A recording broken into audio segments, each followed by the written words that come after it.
If you like this video, please press the like and the subscribe button. This is scene 39 from Walk With You, the story of Dred Scott and the Blow family of Virginia.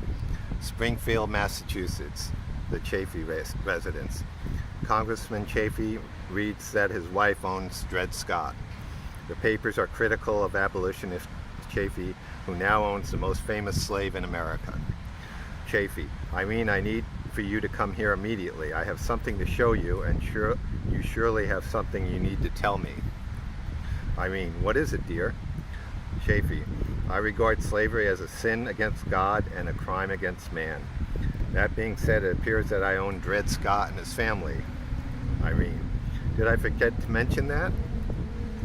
The narrator says, Irene Emerson would only transfer ownership of Dred and Harriet if she could collect the wages that Scott's earned while in custody of the sheriff for the past decade.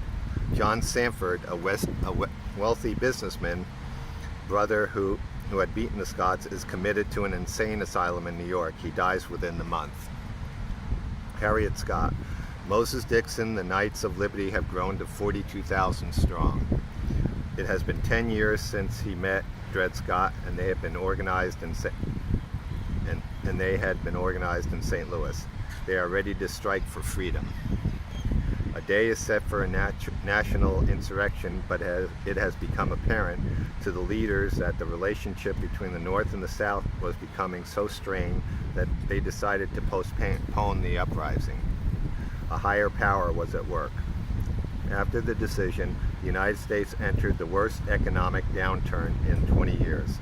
Soon after the ruling, the political struggle between the free soil and slavery in the territories began. The Western territories were now open to the possibility that slavery might expand into them. It was quickly evident that this would have a dramatic financial and political effect. Unemployment in the Northeast and Midwest skyrocketed. By December, the loss from business failures in New York City was millions. At a St. Louis jailhouse, May of 1857, Harriet Scott: After the decision, we were returned to the St. Louis jailhouse. With no hope for the future, Dred and I were contemplating killing ourselves rather than return to slavery. We heard a scratching sound by the jailhouse door. John Bull has returned. He jumps into my lap and commences to lick my face. He seems to have remembered me. Dred calls for John Bull. He jumps into Dred's lap. From this glimmer of happiness, we look up. One by one, the Blow children, Charlotte, Elizabeth, Taylor, Henry, William, Peter, stand before the two slaves. The jailhouse door opens, but Dred and Harriet are too stunned to move. Henry: Please stand up, you two. Charlotte: We have somebody here to see you. From behind the two Blow girls' skirts appear Eliza and Lizzie. They run inside the cell and embrace their parents. Elizabeth: Dred and Harriet, we have good news for you. You are free to go. Taylor: Yes, indeed.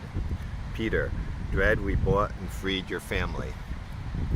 William: You are free. Harriet Scott, Elizabeth, and Charlotte Blow are crying tears of joy.